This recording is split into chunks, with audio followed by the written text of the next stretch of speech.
When we arrived at the house, Dorian and Leland escorted me to the office where Wyatt and Kieran were waiting with relived looks. After they explained I had showed up just after he left them, he quickly dismissed them and closed us up inside his office. I was surprised by how concerned both of them were. "I was worried," was the first thing that came from Kieran's mouth. He was standing less than 2 feet in front of me. He barely gave me any room to move. "Why did you wander off?" I sighed. "This thing has really been blown out of proportion. It was a simple accident, that's all. No one was hurt because of it. I was on the trail we took yesterday, and I went a little too deep into the woods and got lost.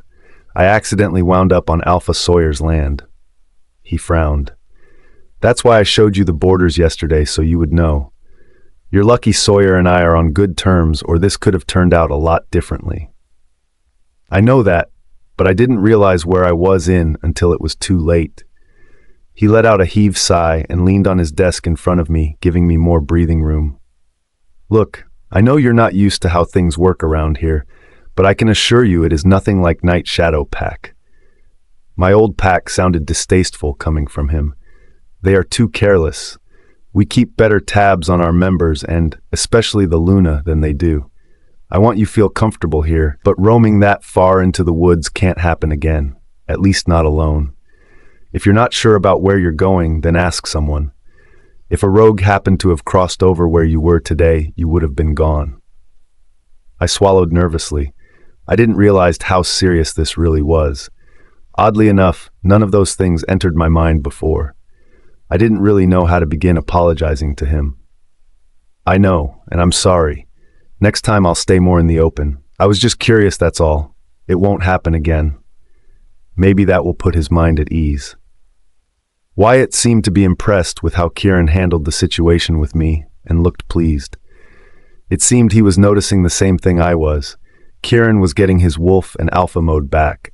Kieran studied me for a minute until he seemed satisfied with my answer and visibly relaxed. That's when I did as well. I don't like these tense moments with Kieran. I like the more easygoing side to him, the friendly one I met in the diner. That seems like so long ago now. That week of my life I spent in bed was the slowest one I had ever endured. It felt more like a month than a week. I owed that to all my suffering, I suppose.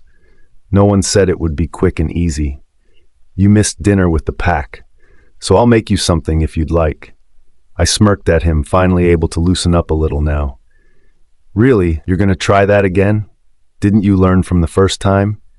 He didn't smile at first until he noticed I wasn't losing mine and broke into a wide grin. "Okay then, we'll go out." I shook my head. "That's all right. It's already late now. I'll just find something in the kitchen to munch on." He was already grabbing his keys off the desk and headed to the door, not even listening to me. It was clear to see he had already made up his mind and there was no changing it.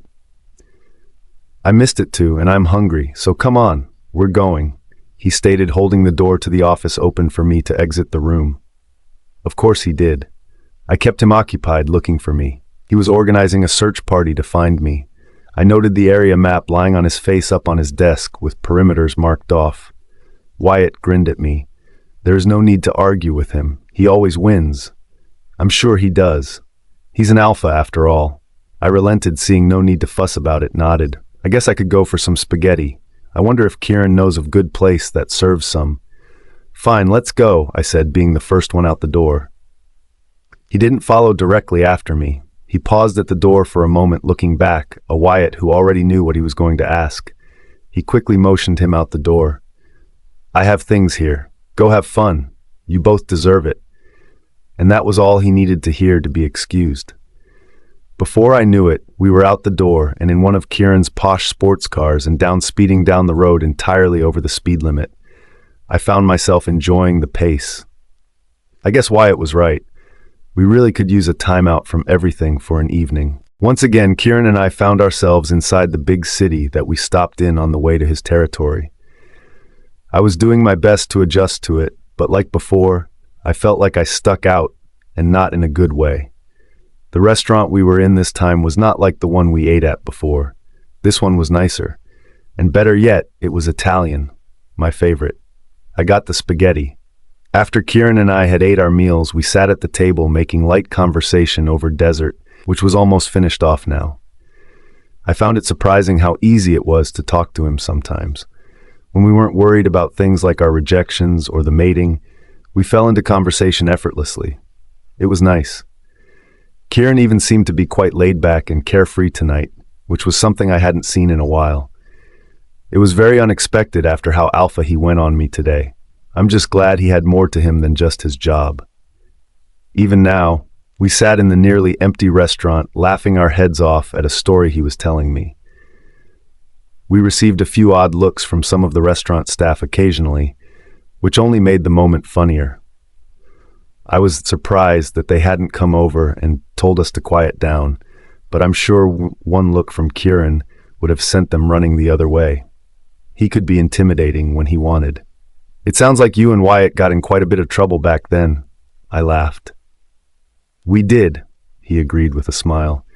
It was mostly me who got him in trouble, though. He just went along with it. I bet you both drove your parents crazy, I said without thinking, and widened my eyes when I realized what I had done.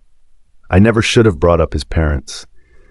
Kieran's carefree smile only faltered briefly before he covered up whatever emotion he was trying to hide and nodded.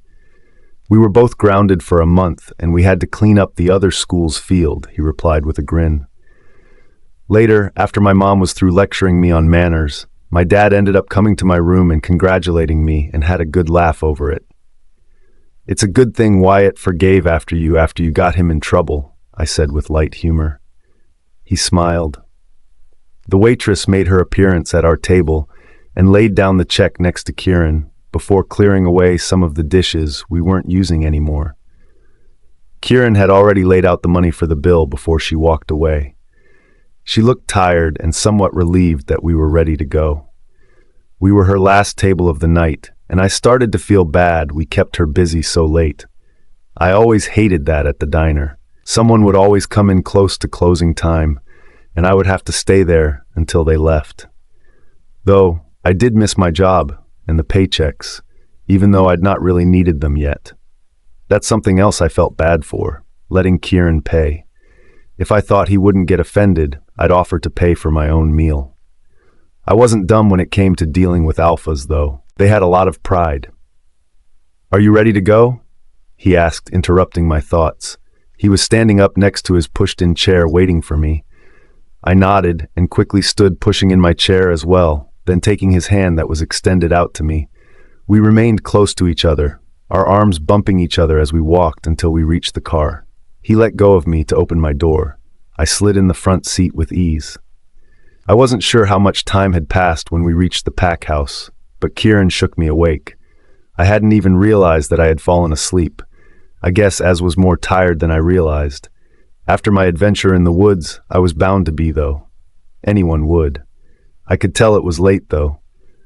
I let out a small moan at my interrupted sleep and felt myself being lifted by a pair of arms.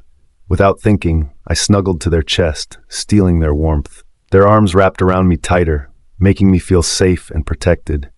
I felt the bed underneath me dip as I was laid down upon it. The soft pillow and mattress were now my source of comfort, now that Kieran was no longer holding me. That made me cold. I shivered and pulled the covers up under my chin and covered my entire body. Without much effort, I slipped into unconsciousness and left my mind to rest while I slept. Just like the previous night, the dreams came again, making me cry out in pain. Only this time, they were a little different. Instead of reliving the day of my rejection, I was experiencing the pain of Daniel marking Jasmine. It felt like poison slowly working its way through my system. It started at my neck and worked its way down to my body until every inch of me was writhing in pain. My screams became louder as the pain became unbearable. I was only relieved from the excruciating burning in my body when Kieran shook me awake. "Shh, it's okay, I'm here now," he whispered soothingly in my ear. His hand ran over my hair as he rocked me back and forth in his arms. I was still lying on the bed, even in his arms, I could tell that much. My face was soaked in tears. My eyes fluttered open to meet Kieran's. His face was covered in concern for my well-being, and it was my fault he was feeling this way. I caused this feeling in him, and it wasn't fair. Not after all, he had already been through it. "This isn't going to get better, you know. It's only going to get worse," he said softly. I couldn't speak. I just nodded my head along and clutched the material of his shirt in my hand tighter. I was surprised by the strength of my hands in my weak condition, because that's what I was, weak. My eyes dropped from his, a feeling inferiority overcoming me. I was not good enough for him. I wasn't even good enough for my own mate. He held me to him while he rocked for a few more minutes before a heavy sigh escaped his lips. I looked up to meet his torn expression, my eyebrows pulled together in bewilderment. "What?" I asked. My voice was barely audible, but Kieran seemed to understand me. He looked a bit apprehensive to continue, but my unrelenting stare caused him to go on. "I can make this stop, you know. I can make the pain disappear, even if the dreams won't, just like Heath and I have told you." "The claim," I mumbled. He nodded. "It will hurt, but only for a little while." My hand went to the base of my neck where it connected with my shoulder and rested my hand there. It's where the mark would be. He wanted to mark me, now. His eyes focused on my hand. I came up at a loss for words. I didn't know what my reaction should be. It was a mix of relief and worry. "Look, I don't mean to rush you. The decision is yours. I won't make it for you." I appreciated that. I offered him a weak smile. "It will help me," I said quietly, mainly to myself. It was now that I wish I had my wolf here to consult on the matter, though I don't know how sound her advice would be. If she was still partial to Daniel, then she would advise against Kieran's claim wholly. I couldn't keep going through this pain, though. Daniel wasn't suffering, and it was hardly fair that I had to. I was the rejected, not him. What I hated even worse was, deep down, I still wanted him and would take him back if given the opportunity. This was so wrong. I knew it. I wanted to hate him. I should hate him. I wanted to push him from my mind entirely and forever. My thoughts were still consumed by him. Therefore, he was controlling me without actually ever being here. Just give me the word, and I can make it all better. My face felt tight with the dried tears that still remained on my skin. I sniffled and forced myself out of his arms. I sat up on the bed, on my own, bringing the covers with me. "I want you to, I do." But I trailed off, not really sure how I could explain myself. "You're afraid to let him go," he finished for me. I frowned. "You seem to know a lot about me." I already knew why, though. We were so much alike it was scary. He could properly sympathize with me, seeing as he had been through everything I was going through now. He sighed while he awaited my reply. "I wish this wasn't so hard. This would have been so much easier if you were my true mate instead of Daniel. Fate can be so cruel." "Especially to us," he agreed. A knock at the door interrupted us, and Kieran looked annoyed. He glared at the door before he spoke, though his voice was calm. "What?" The door pushed open with ease. Wyatt and Leland stood in it with disciplined expressions on their faces. Kieran seemed to have read their minds and stood up from the bed. Wyatt was the first to speak when his eyes glanced back and forth between Kieran and me. "We didn't mean to interrupt you two, but there is a pressing matter that needs your attention." I blushed when Leland's eyes found us too. I thought about the possible things that were running through his mind at the moment and bushed even deeper. This probably didn't look so good. What would they assume? At least we were dressed properly. Kieran's eyes met the clock by the bed and frowned. "At 5:30 in the morning?" "Claire should come as well," Wyatt said. "Why?" I asked slowly. Wyatt's eyes never let mine. "This concerns you too. Had I done something wrong?" "I don't recall it if I did. The trespassing issue was cleared up already. Did Sawyer decide not to be so forgiving after all?" "Come on," Kieran said, holding out his hand to me after he quickly changed into a pair of jeans and a shirt. Even with so little effort to get ready this early in the morning, he could still look so good. Like some kind of model or Greek god. Life wasn't as fair to me. He was watching Leland and Wyatt with a carefully trained expression. I could tell by their reactions something was wrong. Wyatt must have mind-linked him and told him what was going on, seeing as their expressions all mirrored each other. I let the blanket fall to the bed when I took his hand and stood up with him. He placed his hand around my waist protectively and walked me to the door. Wyatt and Leland respectively moved out of our way and started down the hallway just ahead of us. From what I could tell, most everyone was still in bed except for the few early risers and some of the pack fighters that had been on border control overnight. They bowed their head at us respectively as we passed by them. I grew even more confused when the group traveling with us led us outside. Dorian was now with us as well, and Chance, another fighter.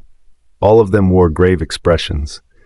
This was nothing new for Dorian, though, but Chance I didn't know about. The daylight was just peeking though the tress, and I could see the slightest bit of light emitting from the sky behind them. Kieran never released me the entire way walked to the mysterious building where we stopped.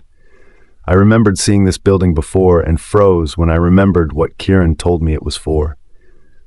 Was he bringing me to see a possible threat or a rogue? This was where they kept the questionable wolves that trespassed onto their land without permission. What purpose did I serve being here for this? Was Kieran already letting me be a part of the decision-making of the trespasser's fate? I froze when we entered the building.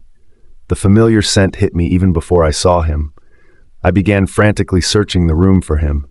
I could only hope they didn't hurt him. Wyatt led us through another door inside the building that seemed to be filled with holding cells. They were all empty, apart from one. It was him. Pierce, I gasped.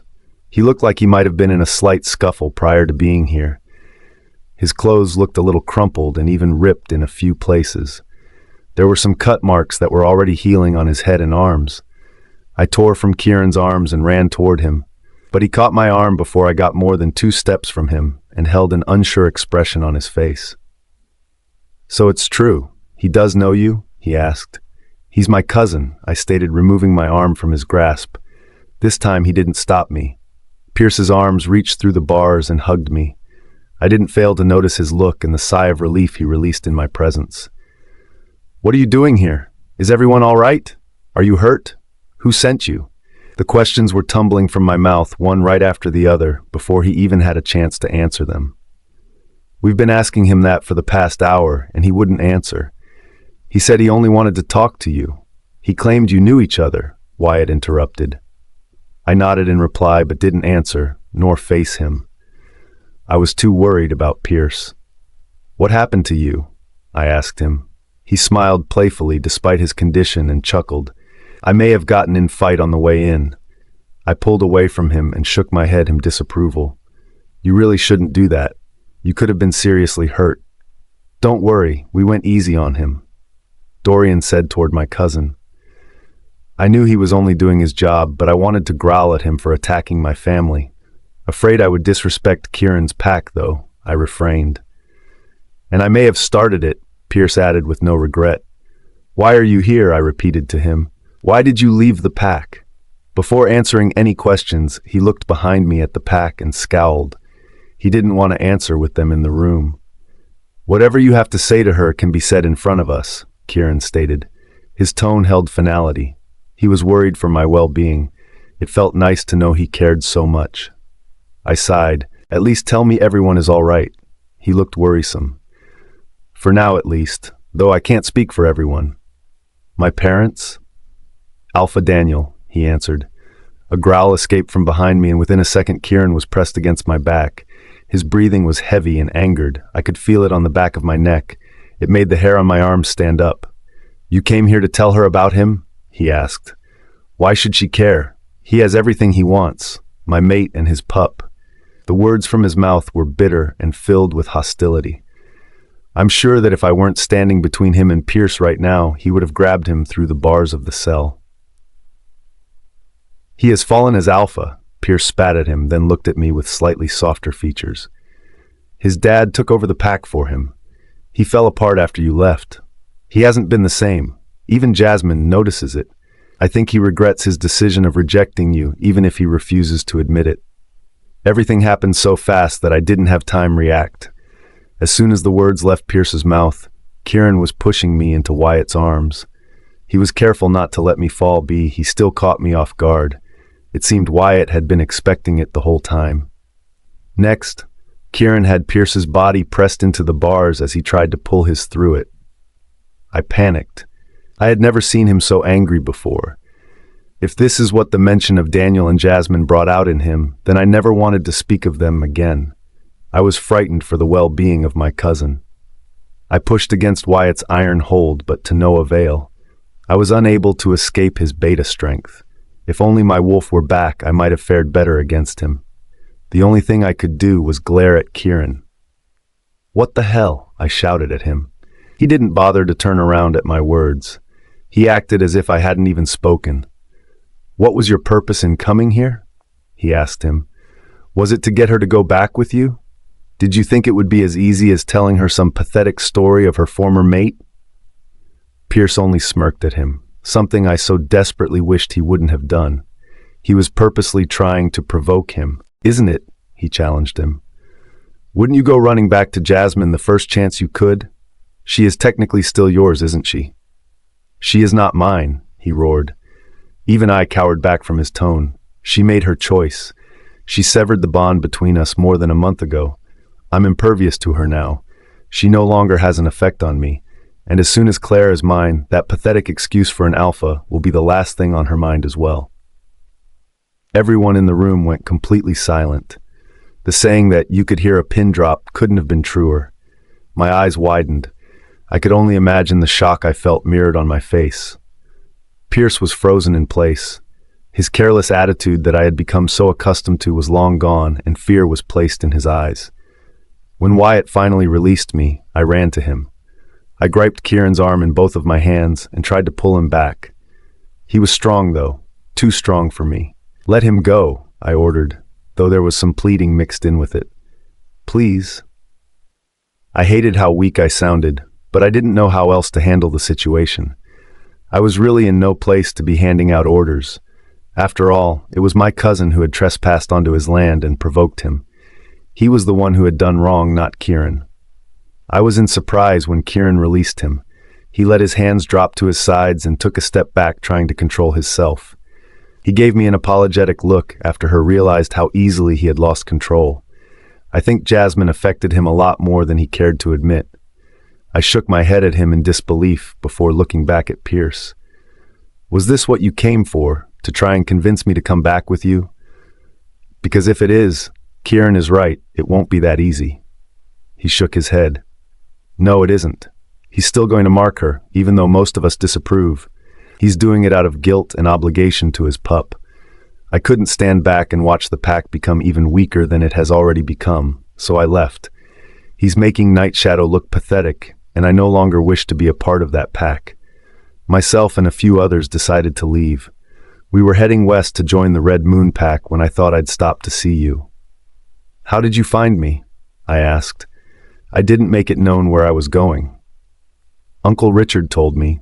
He said you were safe here, but it might pay for me to stop in, see you along the way. He wanted you to know about the pack. I know you're not part of it anymore, but with your parents still being there, I just thought you'd like to know." "I do," I agreed. "Thank you. But why are you going to Red Moon Pack? Why not stay here?" He looked behind me again and chuckled, his careless attitude once again returning. "I don't think I'd exactly be welcome here. Besides, your mate doesn't seem to like me." He was looking directly at Kieran, putting emphasis on the words mate. He was trying to get another rise out of him, but all he received in return was a glare. Kieran was desperately trying to keep in control of his self, and Pierce wasn't making it easy for him. "Can you please stop provoking him?" I snapped at him, then turned to the guys behind me. "Could one of you open the door, please? He's not some criminal, he's my family." No one made a move to do as I requested, and all eyes went to Kieran, even Wyatt's. He was clearly letting him call the shots here. I wasn't gonna lie, that made me a little miffed. "Open the damn door, or I'll do it myself," I threatened. Seeing my anger directed at the wolves, Kieran looked to Wyatt and nodded. Wyatt stepped forth with the key and turned the lock, letting him out. I stepped into the cell with my cousin and wrapped my arms around him before he even had the chance to walk out. "I wish you would have told me you were coming." I smiled over his shoulder. "And ruin the surprise?" "Never," he chuckled. When I pulled away from him, he looked me over. "You seem to be doing much better now. They seem to be taking very good care of you here. I'll give them that much." They are, I agreed. And so is Kieran. If it weren't for him, who knows what would have happened to me. Even though I was ticked at him for the way he handled the current situation, my statement was true. I still owed him everything from digging me out of the grave I was putting myself in. I guess that's true, he stated. I could tell he hated to admit that out loud, but at least he was agreeing with me. Come into the house and we can talk, I said, stepping out of the cell and giving him room to leave. Kieran caught my arm quickly and dragged me off to the side away from his entourage and Pierce. It wasn't rough, but it took me slightly by surprise. I yelped at the abruptness of it. He is a rogue, he said before I was even able to get a word out. He trespassed onto our land and so far has shown no respect to this pack or me. He's not a rogue, I argued. He's going to the Red Moon pack tomorrow. Until he is officially part of that pack, he is a rogue. They're the ones I'm supposed to protect this pack from. Fine, I sighed, no longer wishing to argue with him. It just wasn't worth it. We're supposed to be learning to become mates, not fighting with each other. He's my cousin, so tell the pack he is a visiting relative. It wouldn't be a lie. We'll see him over to the Red Moon territory tomorrow. His face remained grim, but thought about it, my words. After a moment, he finally nodded. Fine, but he stays in the room next to us. I don't trust him yet, and I want to keep an eye on him. Okay. I felt his attitude over this whole thing was a little much, but then again, he was the alpha and I wasn't.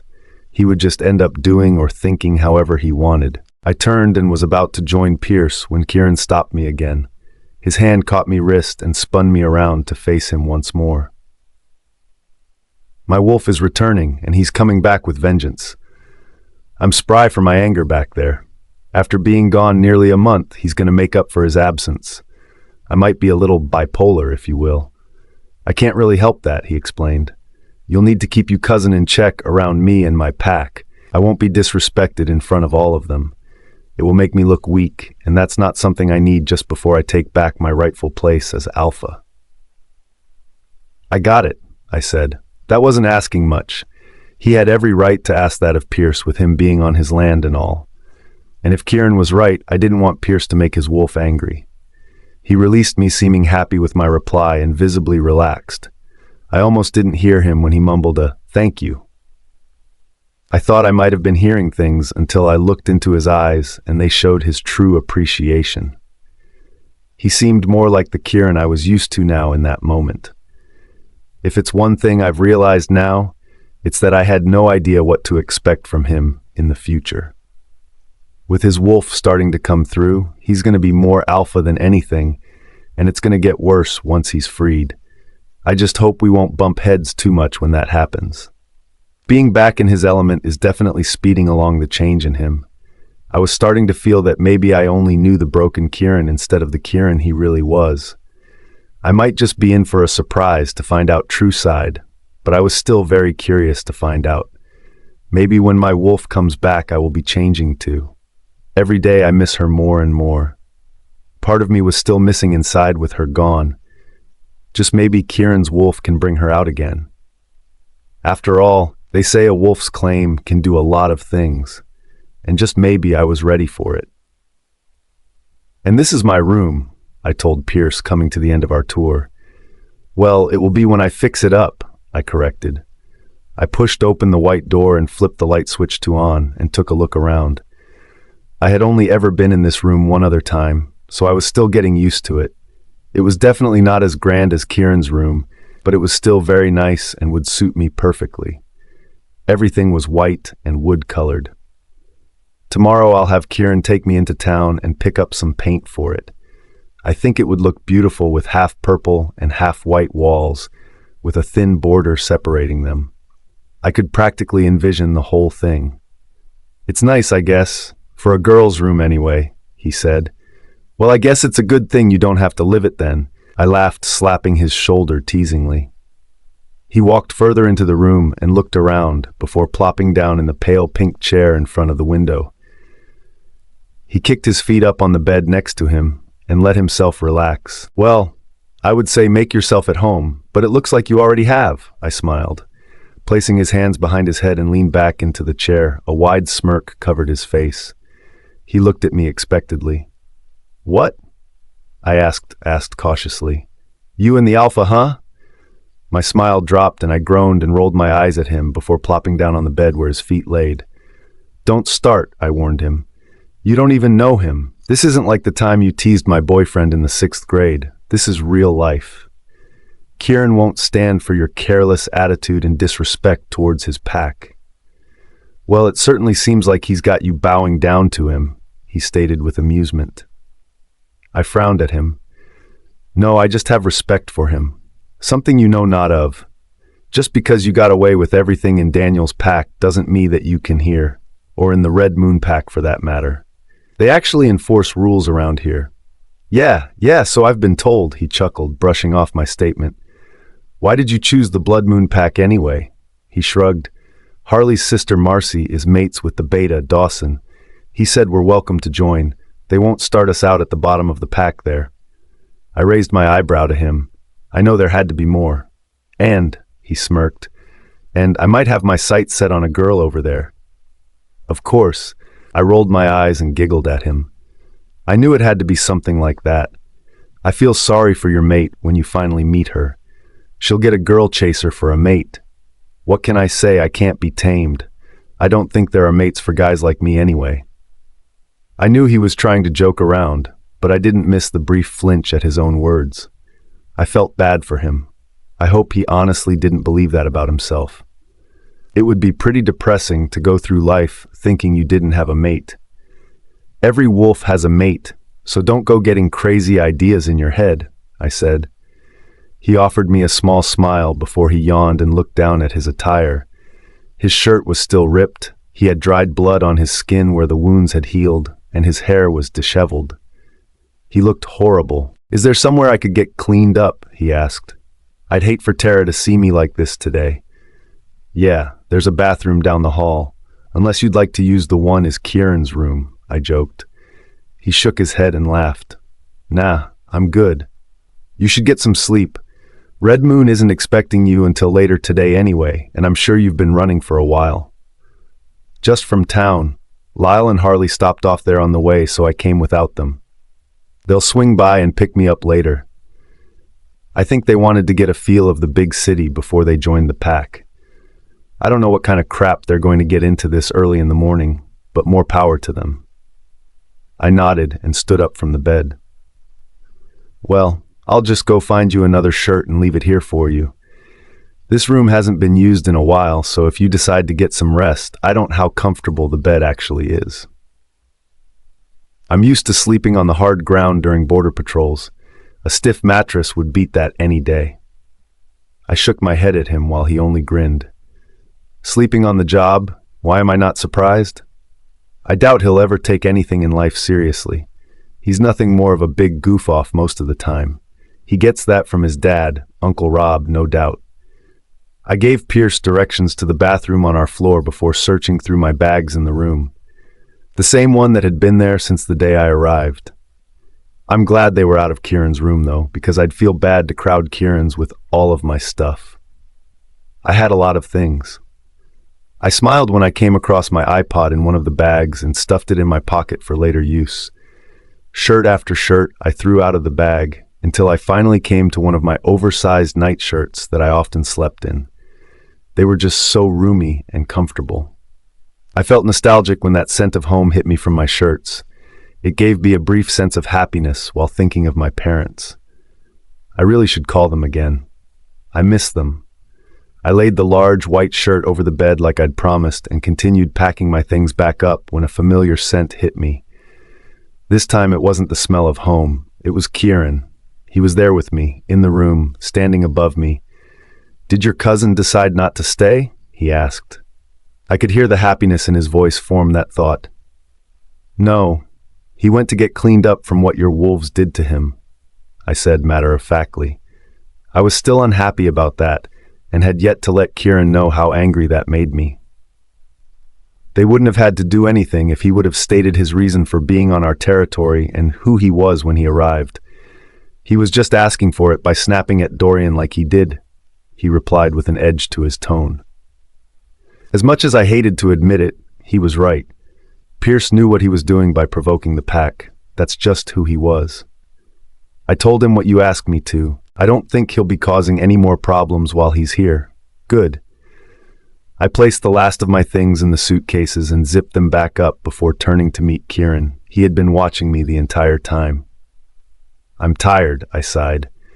I think I'll try to sleep for a couple more hours before I get my day started. You did get up pretty early, he noted. You probably should get some rest. I don't want you to start feeling bad again. I shook my head. Me either. Come on. I'm sure Pierce can find what he needs by himself, he said, offering me his hand. Yeah, he probably can.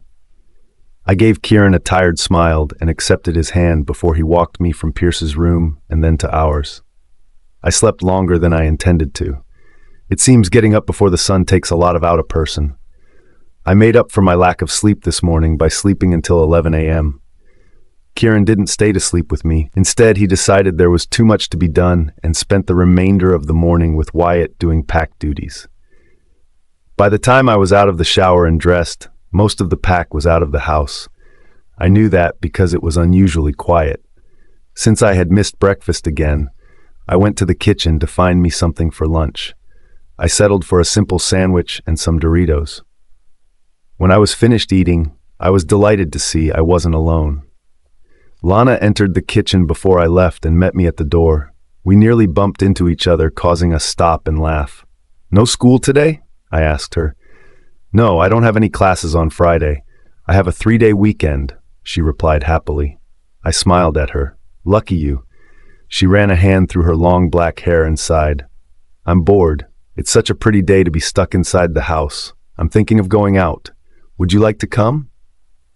I could show you around the town. You know, where all the hangouts and good places to shop are. I jumped at her offer. Yes, I'd love to. I haven't had any girl time in forever, and I could really use some time away from here. Apart from going out with Kieran a couple of times to eat, once on the way to the pack house and another time last night, I hadn't really done much sightseeing. Plus, I felt it would be fun to hang out with Lana for the day. Where are we going? Pierce yawned, walking into the room with Lana and me. I didn't fail to notice the smirk and wink he sent her way upon entering. She smiled and giggled at him. I sighed. I'll have to introduce them now. Lana, this is my cousin Pierce. Pierce, this is my friend Lana, I said plainly. She held out her hand to him. Nice to meet you. He kept his smirk in place while he accepted her hand and kissed it. The pleasure's all mine. When he backed away and released it, she giggled again. She was obviously smitten with him. Maybe I should warn her about him before she gets too interested. Lana and I are going out. Want to come along? Or is your new alpha waiting for you already? I asked him. It's cool. I'm going to hang with a favorite cousin and her hot friend today. I'm not meeting with him until later. I rolled my eyes at him and looked at Lana. Be careful with this one. He can't be trusted. She looked at him and smiled but nodded. Got it. He tore his eyes from her and threw his hands up in defense, feigning hurt. Hey, what did I ever do to you? Are you kidding? Where should I start? I scoffed. My childhood or grade school? Okay, he replied, lowering his hands and taking a step back. I may have done a few things that weren't exactly nice, but hey, the past is the past, right? I crossed my arms over my chest, trying to look angry, but Pierce's sad face made me give in and felt a smile form on my face. I knew he was so playing me with the pitiful look, but oh well, he's right. Yes, it is, I sighed, sidestepping him. Now, if you'll excuse me, I have somewhere to go. Pierce's looked excited. Awesome, so where are we going? I glanced at him and shook my head. We aren't going anywhere, Lana and I are. He huffed and looked just like a little boy who was upset with his parents. That's not fair. I came here specifically to see you. I even ditched my friends for you. And now you're ditching me? I couldn't stop myself from laughing at him. Fine, you can come along, but behave or I'll leave you somewhere. That seemed to please him. He shot me a lazy grin and shrugged. I'll try. Kieran was sitting in his office with Wyatt when I arrived. They seemed to be submerged in more paperwork and business deals, and I felt bad for interrupting.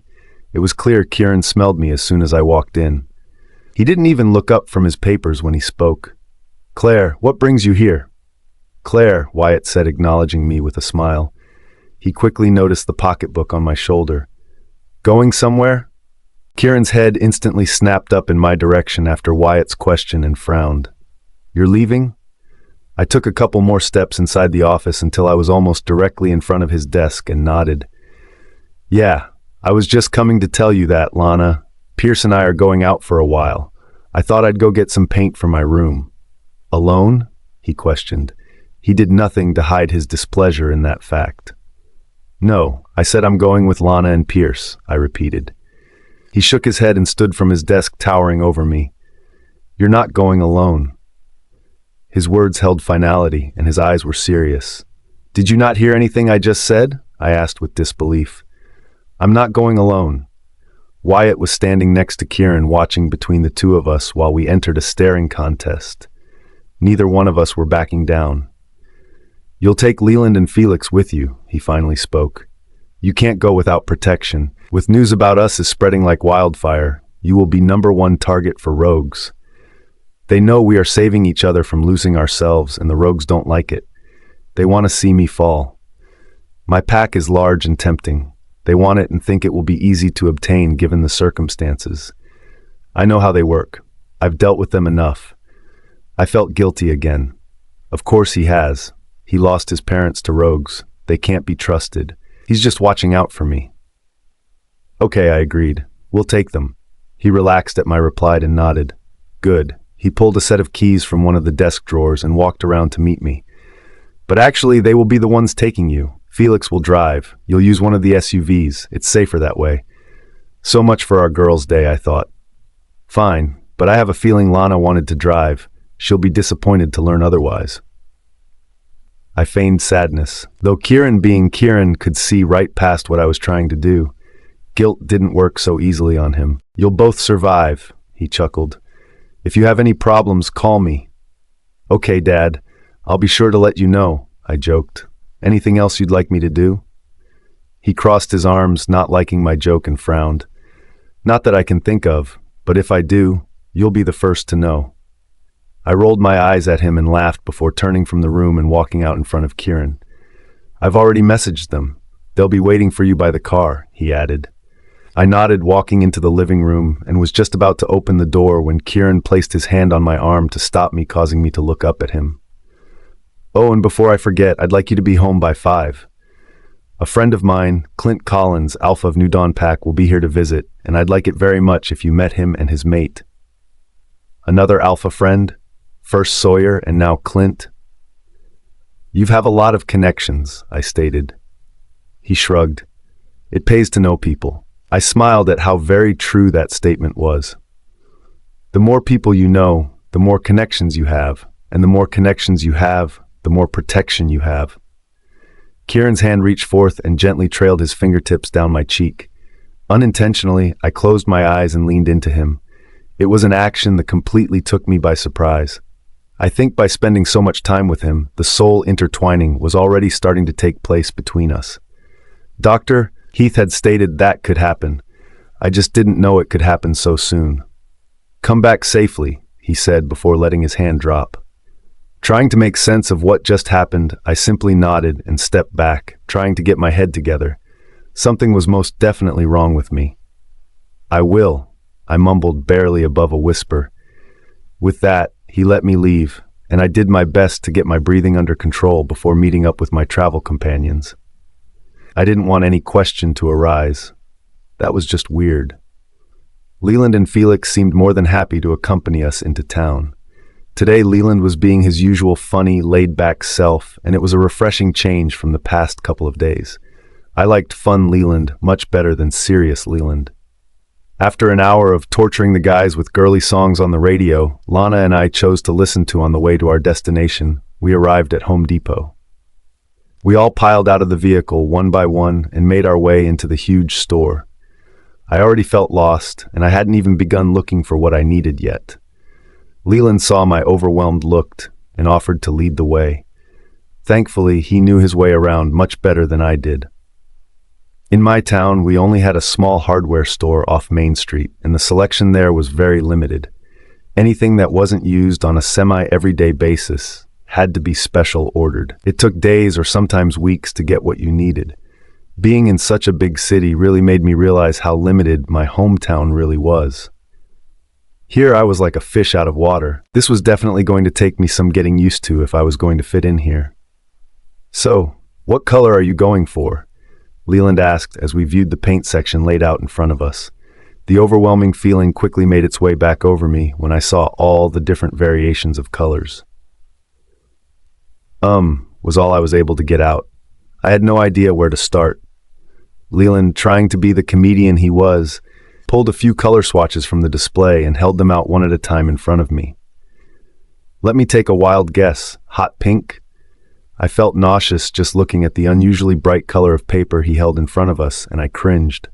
"Definitely not," I said, shaking my head. "Okay then." He placed the colored swatch behind the other and moved on the next on. "How about this one?" Again, I shook my head at his color choice. "I don't do pink at all." He looked genuinely surprised by response and acted like I was some kind of foreign creature. I couldn't help but giggle. "You are completely stereotyping me in an unfair way." "No, I'm not. I just assumed all girls like pink," he said, switching the swatches. I shook my head at him in disbelief and crossed my arms. "Exactly. That is such a stereotype."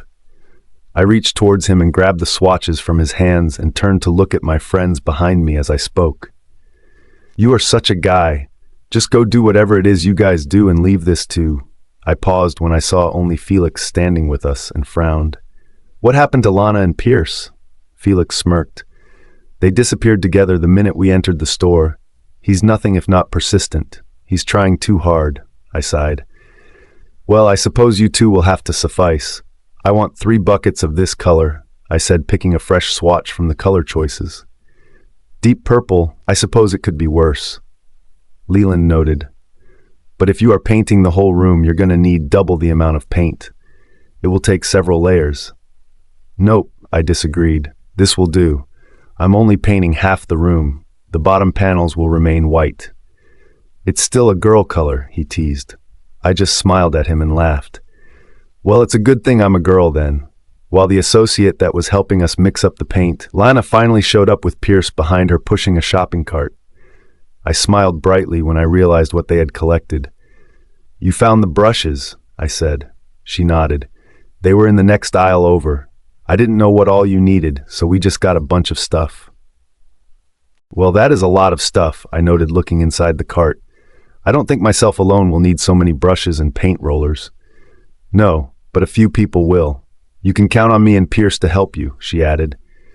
Pierce looked like he hadn't even heard of the idea before and quickly protested. "Hey, I never agreed to anything. She's your cousin," Lana stated. "Family helps family."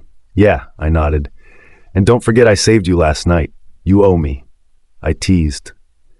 Lana was the only one there that hadn't heard what happened yet. I was kind of keeping it on the down low.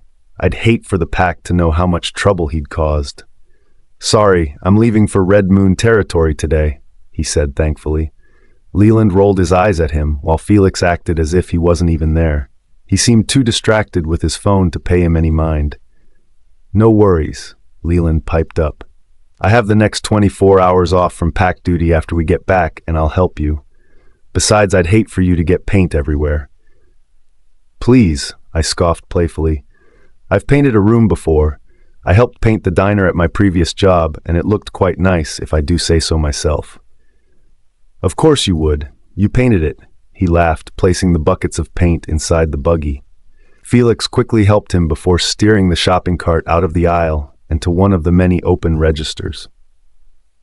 After a brief argument over who was paying, Leland won. Apparently Kieran and insisted on buying the supplies since I was doing all the work and warned the guys before I left not let me pay. I was not at all happy about that since I felt I should be contributing more. Once everything was loaded up in the vehicle, Lana and I had Felix swing us by the mall for a couple of hours so we could do some light shopping. Well, I did some light shopping. Lana, on the other hand, did anything but. She piled the SUV down with shopping bags, while Pierce, Leland, Felix, and I only had a couple bags each. I wondered to myself if maybe they were regretting bringing us yet. Not that they had much of a choice in the matter anyway. Nearing the latter part of the evening, Pierce had took it upon himself to choose our dining location, which also happened to be where the few guys from my old pack were eating. They were the ones who were traveling with Pierce when he left them to find me. They would be joining Blood Moon Pack later today as well when they met with Alpha Sawyer. Leland and Felix were not happy about this and considered calling Kieran to tell them about our dinner-lunch plans, but after some serious begging and convincing, they decided not to say anything until we got back home. They didn't like to keep things from Kieran any more than Kieran liked keeping things from them. Like I had learned from the very beginning, they had total disclosure. "You look good, Claire. Perilous Pack really looks good on you," Harley stated with a smile. "Yeah, it's as if the last 2 weeks didn't even happen," Lyle added thoughtfully. I shrugged and smiled. "That's just Kieran. He's helped me a lot." "You liked him, don't you?" Pierce asked, watching me carefully. Before answering their question, my eyes flickered between Leland, Felix, and Lana, who were sitting next to me in the large booth. I blushed. They all watched me with curious eyes as they awaited my answer. It only served to make me more nervous than I already was.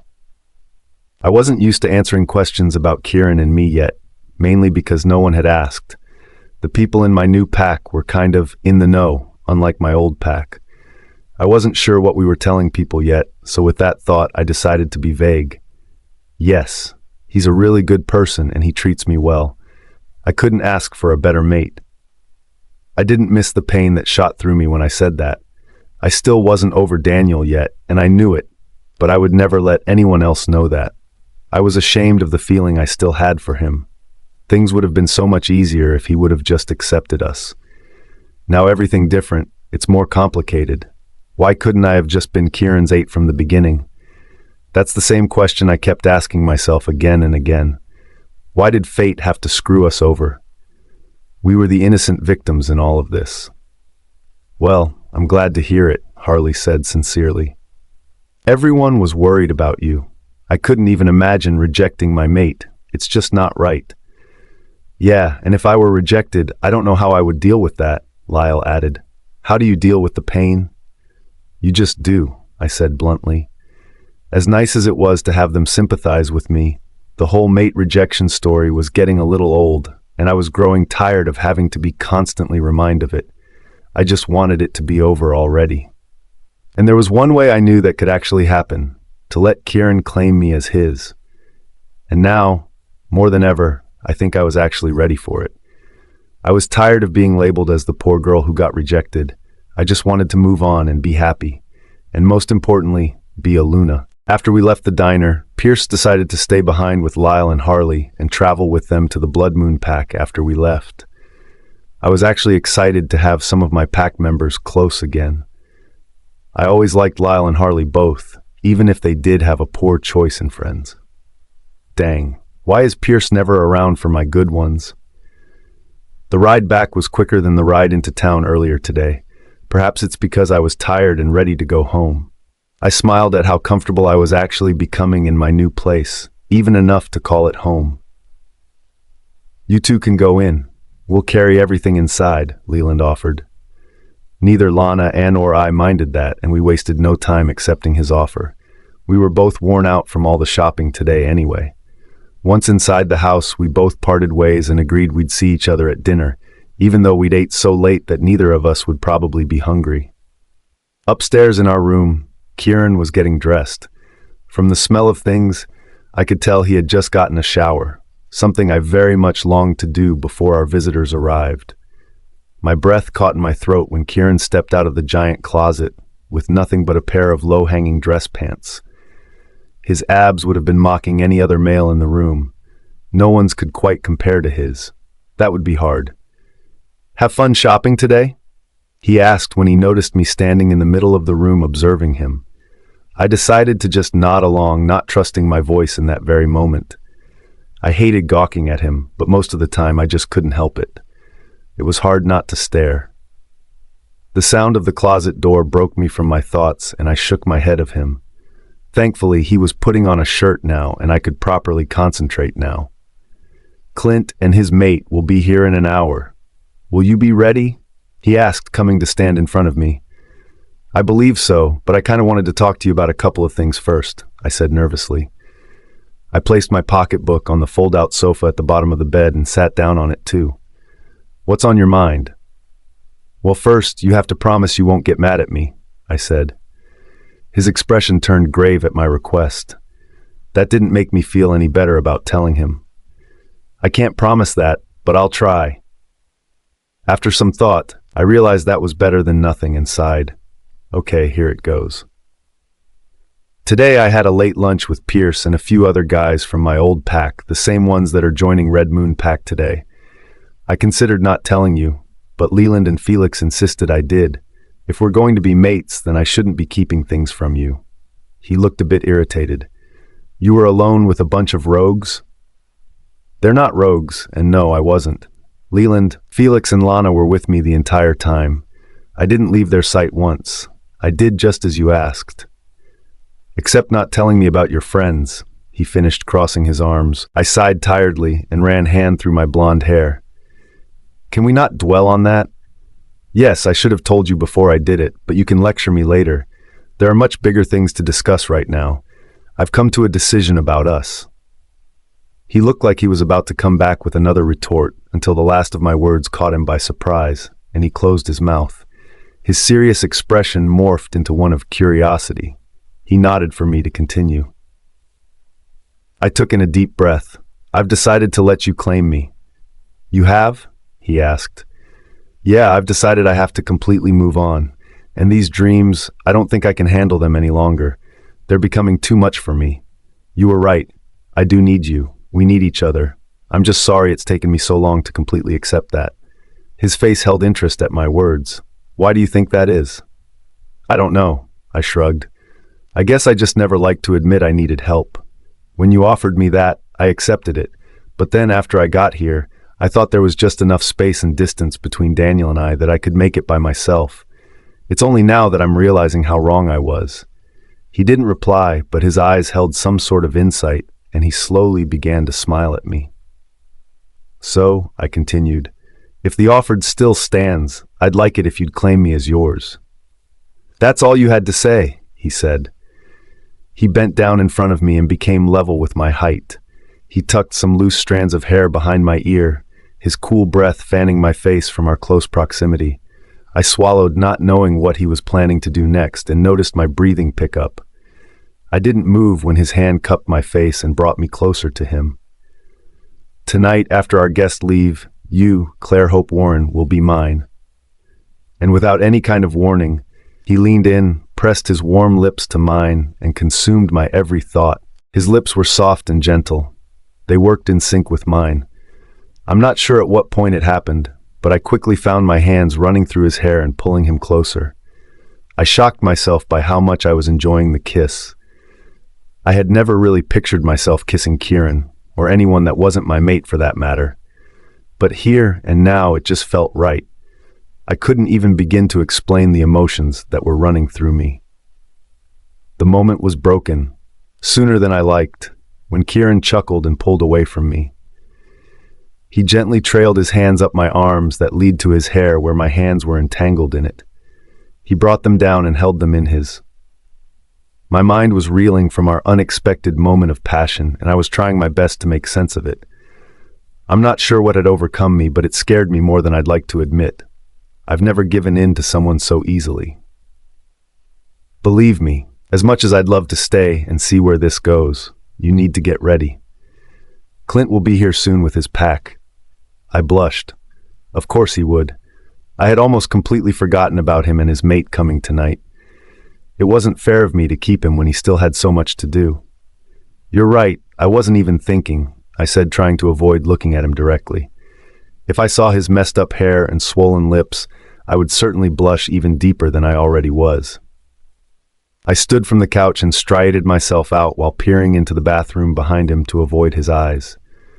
Well, I guess I should go get cleaned up then. Yeah, I guess I should go make sure the holding cell is ready for the rogue Clint is bringing with him, he replied. That immediately caught my interest, and I was forced to look at him now. He's bringing a rogue? You didn't tell me that. I didn't find out until after you left, Clint phoned me and asked if I wanted to question and hold the prisoner for him.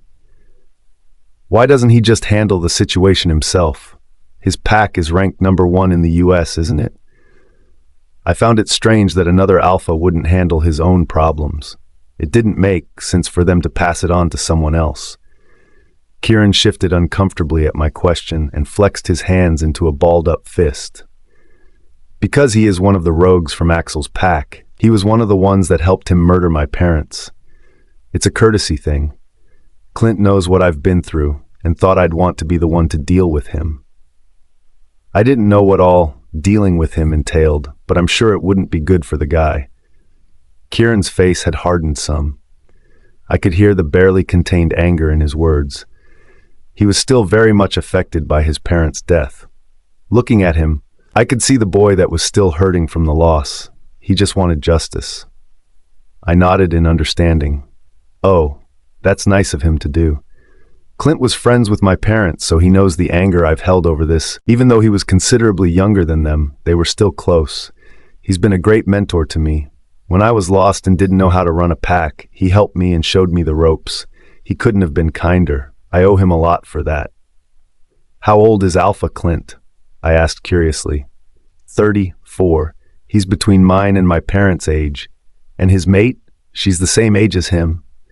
34 was considerably older than me. I couldn't help but worry I wouldn't have anything in common with them. 26. Just a few years older than you, but not by much. He met her 4 years ago, just 2 years before my parents passed. I felt a little relieved at that. Maybe we'll have more in common after all. 5 years isn't so bad, though she's had a lot more experience with alpha duties than I had. Maybe she'll give me some pointers. Kieran looked at the clock, then back to me. Wyatt's waiting for me at the holding building. I have to go, but I promise to answer any more questions you have after Clint and Kaylin have gone. Okay, I nodded. Just be careful. I've not had any experience with rogues, but I hear they can be unpredictable. A smile lit up on his face at my words, and quickly he stepped closer to me and placed a soft, gentle kiss on my forehead.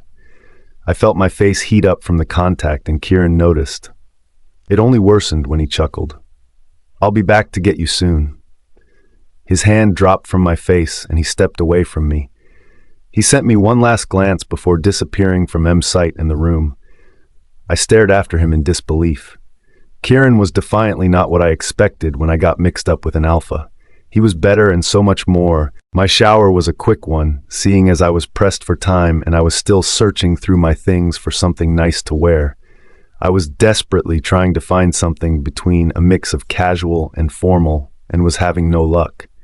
It was already 4:45 and Alpha Clint would be arriving very soon, which only sent me into a panic. I had to coach myself to breath several times. When I finally settled on a dress that was close to what I was looking for, I carried it to Kieran's room and put it on. I studied myself in the long mirror, pleased with my attire for the evening when I was ready. The simple white dress I had chosen, cut off just above my knees, and my long blonde hair was in a French twist neatly on the back of head. I was never much for wearing jewelry, but the charm bracelet my parents had gotten me for my 16th birthday went incredibly well with it. It was white gold with all of my favorite things attached to it. I suddenly found myself missing them again, but I didn't let that stop myself from finishing getting ready. Kieran would be unhappy if I was late meeting his friends. I made my way back into the bathroom and slipped on a pair of nice sandals that complemented the dress when I heard a light knock on the door. I half expected it to be Kieran coming to check on me until I answered it and saw Keely standing before me in a blue dress, a bright smile on her face. Her eyes widened when she took me in. Wow, you look beautiful, Claire. Now you're making feel like I'm underdressed for this occasion. I smiled back at her. Thanks, Keely, but you're the one that looks lovely. Don't you dare go change out of that. You think? She asked, twirling around once in front of me with an unsure expression on her face. I know you do. You look great. Trust me. Okay, she said, easily coming to a stop and welcoming herself into the room. I giggled and followed after her. There was just so much to Keely that was very entertaining. She could be the shy, sweet girl that I had seen before, or she could be the confident, brave, funny girl that I was seeing now. What impressed me most was how she handled her brother's overbearing ways. Like the other night, for example. She wasn't afraid to say what she thought. I could tell how much that bothered Kieran. "So, what are you doing here?" I asked curiously when she plopped herself down on the couch below the bed. "Oh, boredom, something to do, or genuine curiosity," she replied. "I was wondering what you were doing. I'm glad it wasn't what I thought might be going on in here." I raised an eyebrow to her. "And what exactly did you think was going on in here?" She scrunched up her face and shook her head. "Please don't make me say it." My eyes winded in surprise at her when I realized what she was getting at. "Oh, that." "Yes, that," she confirmed. "Believe me, my cousin has a mate and I haven't seen her at all since she found him. They mostly spend their time locked up in their room. I'm not an idiot. I know what goes on between them, as much as I wish I didn't." I laughed at that. "Well, don't worry. You don't have to worry about that with your brother and me anytime soon. Just because I suddenly enjoyed kissing him did not mean I was ready to do anything else just yet. That will happen all in due time."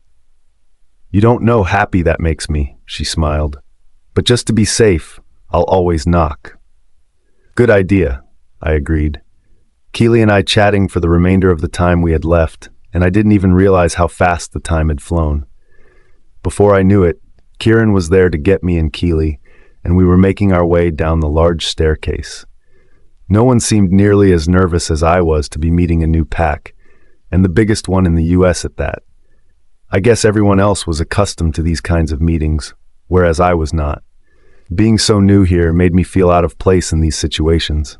"You'll be fine," Keely assured me. "You'll have to get used to us being presented as a family sooner or later.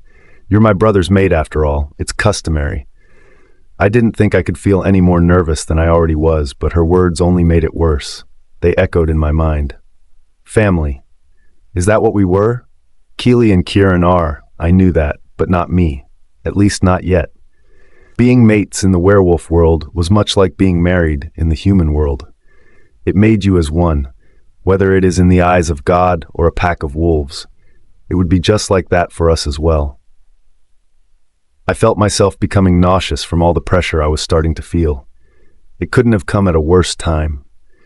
If it weren't for Kieran next to me, gripping my hand, I'm sure I would have given in to my urge to run back to his room and lock the door. I chanted for myself to calm down, over and over in my head, until we came to a dead stop at the bottom of the stairs. I lifted my eyes from the pearly white floor just in time for me to see the couple and a few of their wolves entering the room the same time as us. They stopped a few feet away, and each of us bowed our heads respectively in each other's presence. Once the formalities were done with, the person I assumed was Alpha Clint smiled at us kindly. He and Kieran gave each other a manly handshake before turning to the rest of us and grinning. He was quite handsome for an older male, with his dark hair, green eyes, and tall frame, though to me, he couldn't quite compare to Kieran. Not many people could. "Clint, you already know my sister Keely," he said to him before wrapping his arm around me securely. "And this is my mate and future Luna of this pack, Claire." "Nice to finally meet you, Claire. I've been hearing great things about you," he smiled. "This is my mate and Luna of New Dawn pack, Kaylin," he said, turning to her. She smiled at me politely before speaking. "Pleasure. I'm glad that Kieran has finally found himself a mate. We were starting to worry about him. I could only imagine why. He had been through so much with the loss of his parents and Jasmine. He's bound to have people worry for him, especially his friends." "She's quite beautiful, Kieran. You chose well," Kaylin said to him when she sifted her eyes from me. Kieran smiled appreciatively at her. "Yes, she is. Thank you." Although she was the one giving me compliments, I felt inferior in her presence. Not only did she have the natural air of a Luna, something I had yet to obtain, but she was also gorgeous. Her long, silky auburn hair flowed softly down her back and stopped mid-waist. Her bright green eyes showed professionalism and kindness. She was slender, but with a tall frame. She could easily have become a model if she wished to. I bet 1,000 agencies would be fighting to sign her. Everything about her was just so perfect. "Kaylin," Keely cheered, giving her a huge hug. She merely laughed at her before hugging her back. You've aged since I have seen you last. Well, I'm a whole year older now, she stated proudly, releasing Kaelin. Kieran squeezed me gently to his side, drawing my attention, and cleared his throat. Why don't we take this into the living room and we can speak further?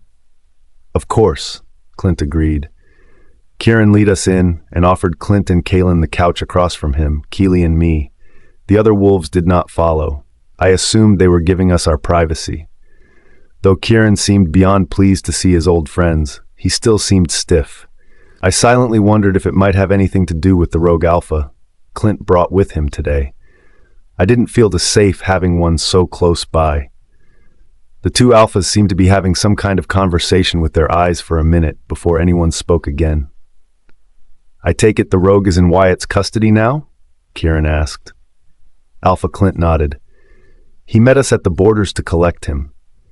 Kieran seemed to be in thought for a moment before speaking again. The rogue doesn't know why he's here? He asked Clint. No, he doesn't. I only told him he was being transferred to another territory. I thought we should provide him the element of surprise. He looked happy about that. Yes, I'd love to see his pathetic face when he sees me. Clint's dark brown eyes shifted from mine to Kieran's, then down to the floor in thought. His mate squeezed his hand while he returned it with a squeeze of his own. He stared at the floor another few seconds before looking back up to meet Kieran's curious eyes. I know that you want retribution for your parents' death, as do I, but I should remind you to go easy on him, Clint said. He may say things to provoke you, and the urge to kill him will be overwhelming. Kieran waited patiently for him to continue. If you kill him, not only would you be without answers, but it might cause Axel to retaliate before you even have a chance to prepare. He's a lot stronger than the last time you encountered him. He's building his army back up. He's already preparing for an attack. He thinks I'm an easy target. Kieran replied, glancing at me, then back to Clint. He has a thirst for power. He wants so badly to rule something, and he won't give up, Clint added. And yes, he thinks your pack will be easy to obtain. Kieran pulled me closer to him as he thought over Alpha Clint's words. His grip was so tight around my waist that I found it uncomfortable and slightly painful. I slightly squirmed in his hold. Well, that all about to change, he replied, releasing me a little. He looked as if he were about to say something more before he looked at his sister next to us and stopped. Keely, you don't have to stay for this. Why don't you go find one of your friends? Just make sure you stay on the territory, he told her. Her ears were glued to the conversation, and she became upset that her brother was kicking her out. She frowned. Why? He sighed with irritation. There was a certain order behind his words. Can you just do as I ask? They had a staring contest between them for what seemed like minutes before Kieran won with his more intimidating one, and she stood.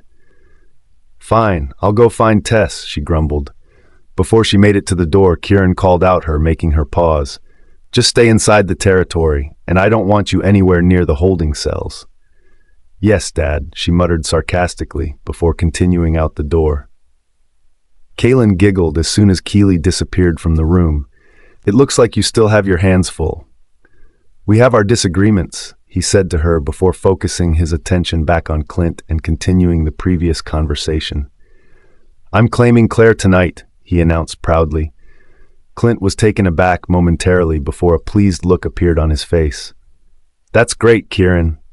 It really is, Kaelin said. It will help both of your wolves considerably.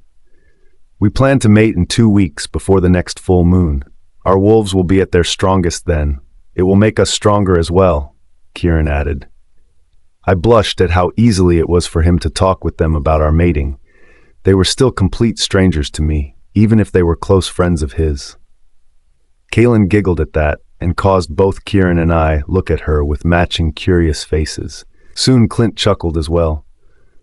What? We both asked simultaneously. Trying to compose herself, she barely sobered up enough to tell us, I'm sorry, I shouldn't laugh. It's just that neither of you will possibly be able to wait that long to mate. Clint suddenly stood from the couch and held his arm out to Kieran and motioned him to join him. Come on, I think we should have a talk. Kaelin nodded. I agree, you should, as should Claire and I. They clearly need to be educated on certain things. I looked to Kieran and wonder if he felt just as much of an adolescent as I did in that moment. He frowned at Clint, but got up to join him. "We'll just leave you two alone," Clint said before walking Kieran from the room. I stared back, and Kaylin in bewilderment. What was I missing here?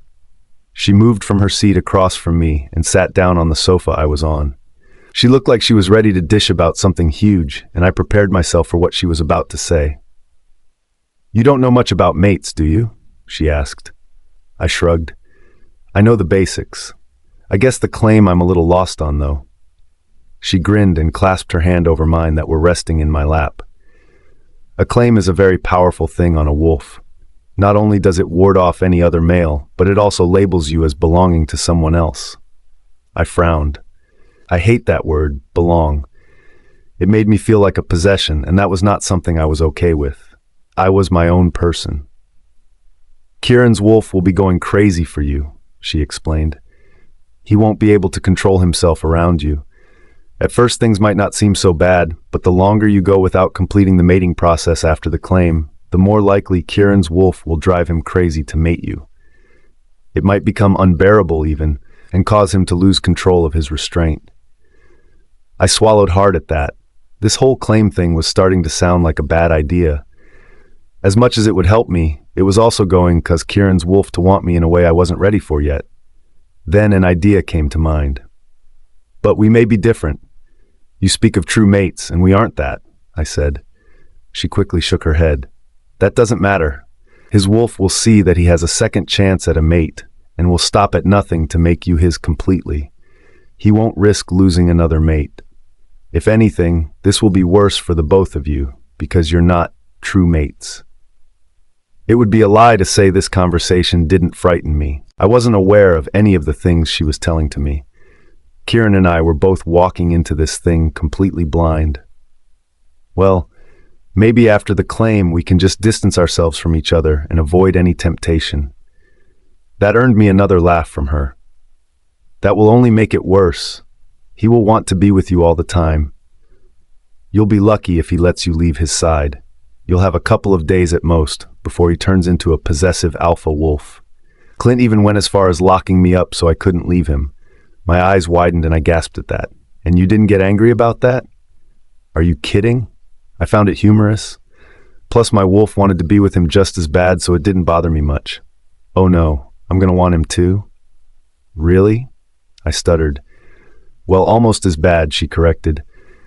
"Nothing can compare to the emotions of an alpha wolf. They are intensified much, much more than anyone else's." Now, more than ever, I was beginning to feel reluctant about the markings claim. I didn't want to drive both of our wolves crazy, and I certainly didn't want Kieran to lock me up. That might have been okay with Kaylin, but that was certainly not okay with me. I would kill him if he ever did something like that. "Maybe we should just hold off for a while then," I said. She removed her hand from mine, and her face became saddened. All traces of humor had vanished from her features. "Kieran needs someone, and he chose you. For whatever reason, fate has thrown you two together to help each other. You have been given a second chance at love. Don't waste it. Let him love you," she said. Love? I hadn't even thought about love, mainly because I didn't expect it after Daniel. But really? Could he love me? When I didn't speak, she went on, "I've known Kieran 4 years now, and in all the time I knew him, he couldn't wait to find his mate." Her face hardened at that. "Unfortunately, though, when he did, he got screwed over. He got someone who was too stupid to realize that all she would ever want lied within Kieran. It wasn't fair. He lost everything because of her. She almost ruined him. He was almost ready to give up completely. His wolf, his pack, everything. But then..." She paused for a second before regaining her smooth features and smiling at me. "He found you. He wanted to fix you and hoped you could fix him in return." "Oh," I mumbled, barely audible. "Now the question is, will you let him? You may not have started out in love, but nothing is stopping you from growing in love. Let the claim bring you two together. Believe me, in the end, you be happy you did." One thing is for sure, Kaylin had certainly given me a lot to consider. After everything she explained to me, consequences included, I don't know how I could deny him. All he wanted to do was have a second chance. That wasn't asking too much, was it? It would be selfish of me not to give him that. Maybe Kaylin is right. Just because I don't love him now doesn't mean I won't ever love him. It just has to grow. You're right, I agreed. If it's one thing I've learned through this whole thing with Kieran, it is that anything is possible. He saved me once, and now it's my turn to save him back. A wide grin took over her face at my decision before she surprised me by wrapping me up in a suffocating hug. I laughed at her sudden response. It was obvious that her and Clint cared a lot for Kieran. I know this isn't the usual Luna behavior, but to me, Kieran is family, and that makes you family as well. When she released me, I felt my lungs fill up with air again to my relief. She might have been slender, but she was strong. "So, welcome to the family," she said.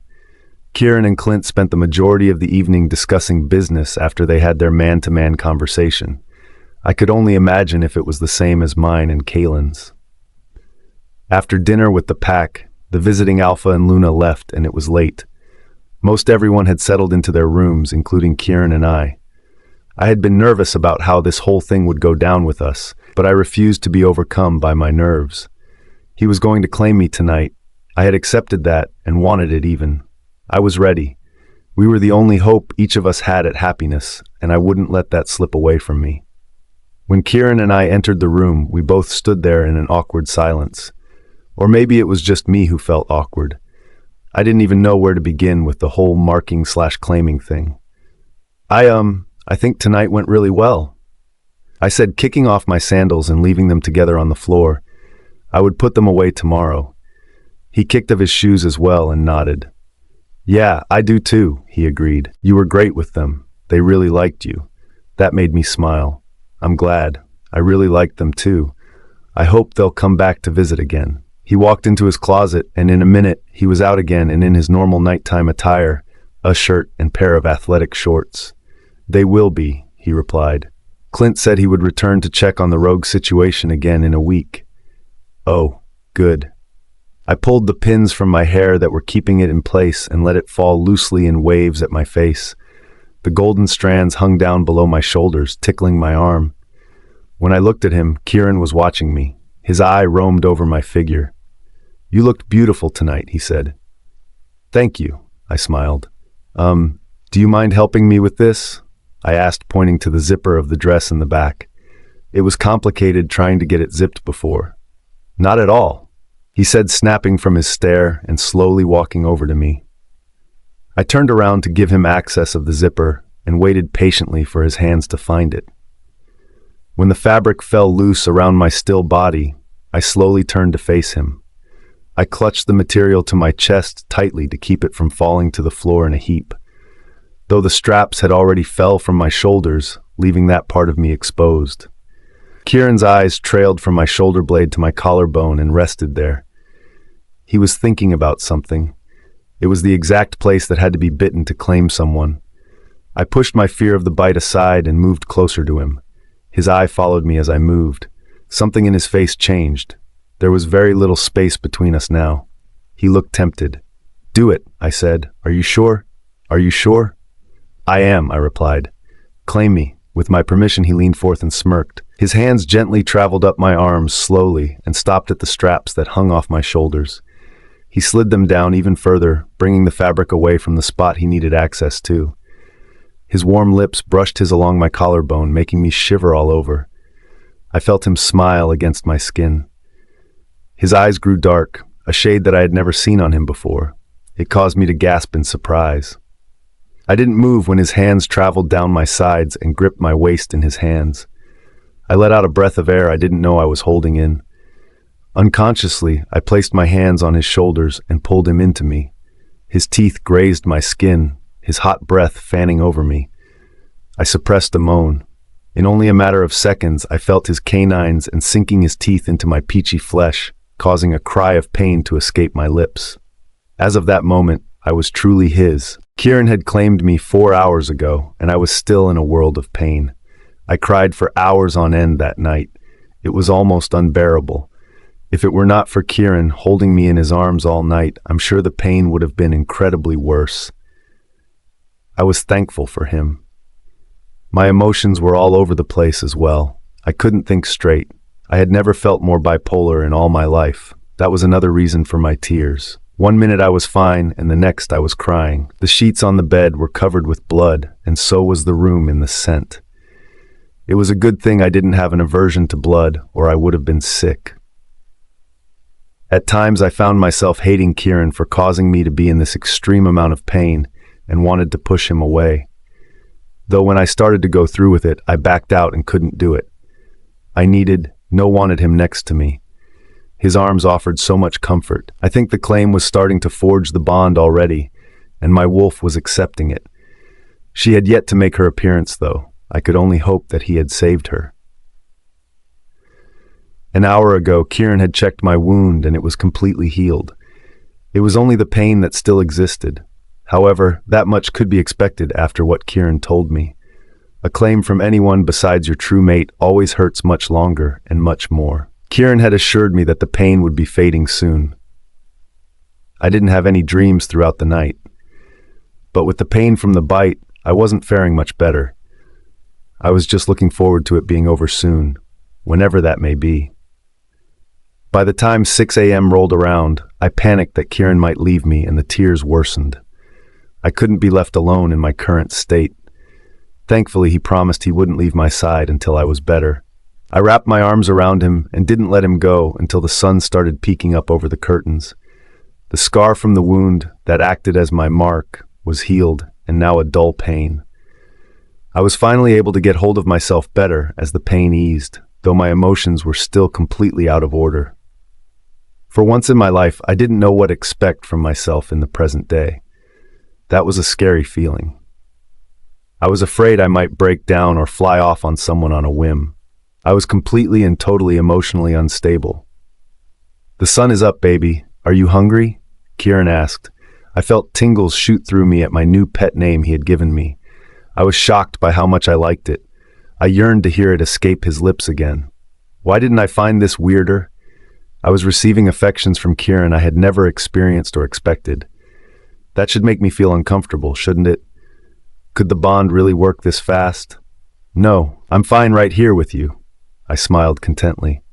His arms tightened around my waist, bringing me even closer to him.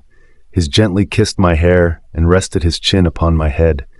His breathing was a welcoming comfort to me. It calmed me more than I could convey. I inhaled his scent again for the millionth time as he continued to hold me. "Baby, you need to eat. You need to get your strength up," he insisted softly. "You've been through quite an ordeal." Yes, I had. It was hardly fair that it was only the alphas that could claim their mates and not the she-wolves. It's some kind of male bravado thing in my eyes, and Mother Nature seemed to support it. As much as I hated it, in this world, males were held above the females. However, some packs took that a little too far, like only using the females for mating purposes and to satisfy the males, not letting them fight like the other wolves. I hated it. That was exactly how my pack worked. Jasmine and Daniel were a true testament to that. I perked up instantly at how that mere thought of him didn't seem to bother me anymore. Was it true? Was I completely free of him now? I could only hope. Then another thought crossed my mind. What was Daniel doing?